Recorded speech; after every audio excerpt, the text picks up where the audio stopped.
अंधेरे में उनकी खादिमा उनकी बांदी दूध का प्याला लेकर आ रही है। उमर इब्न अब्दुल अजीज तहज्जुद के लिए उठे हुए हैं। क्या देखते हैं कि दरवाजे से कोई आ रहा है। उन्होंने गौर से देखा तो उनकी बांदी, उनकी नौकरानी, उनकी खादिमा, उनकी लौंडी। पूछा चादर में क्या छिपाई हुई हो। उसने चादर हटाया, कहा ये दूध का प्याला है। कहां से लेके आ रही हो। कहा बैतुल माल से ला रही हो। किसके लिए लेकर आ रही हो। कहा आपकी बीवी के लिए, अपनी मालिकन के लिए। 4 दिन से उन्होंने कुछ नहीं खाया।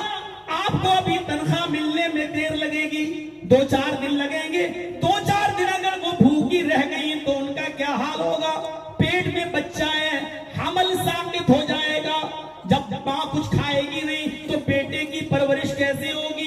जब माँ भूखी रहेगी तो बच्चे की नशोनुमा पेट में कैसे होगी। ये कहते हुए उसने दूध अपनी मालिकन को दे दिया। उमर इब्न अब्दुल अजीज ने अपनी बीवी के हाथ से वो दूध का प्याला छीन लिया। फरमाया मेरी बीवी, ये मेरी मिल्कियत नहीं है, ये सारे मुसलमानों की मिल्कियत है। जब तक सारे मुसलमान मीटिंग करके मशवरा करके मुझे इजाजत नहीं देंगे तब तक ये दूध तुम्हारे लिए जायज नहीं। फरमाया मेरे प्यारे शौहर, पेट का बच्चा है, आपकी अमानत मेरे पेट में पल रही है। अगर मैं 1-2 दिन भी भूखी रह गई तो बच्चा पेट में मर जाएगा। आपकी अमानत मेरे पेट में मर जाएगी। इस बच्चे की जिंदगी के लिए एक प्याला दूध पी लेने दीजिए। बैतुल माल से जब तनख्वाह मिलेगी हम एक प्याला दूध वहां पहुंचा देंगे।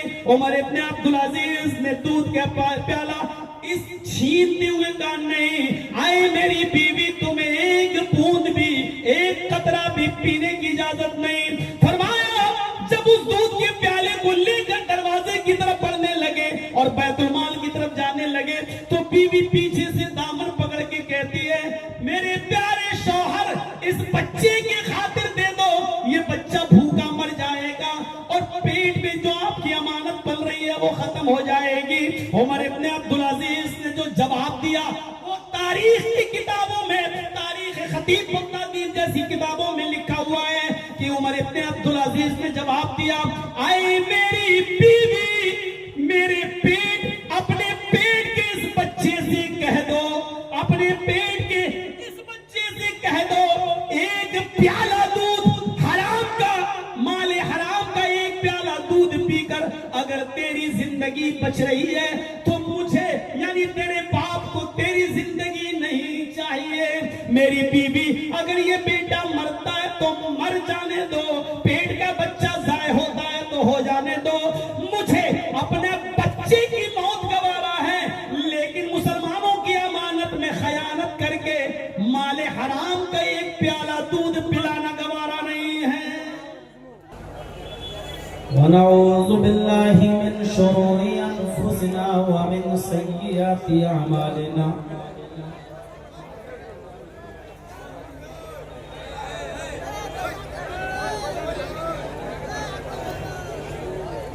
मन यहदिहिल्लाहु फला मुज़िल्ल लहु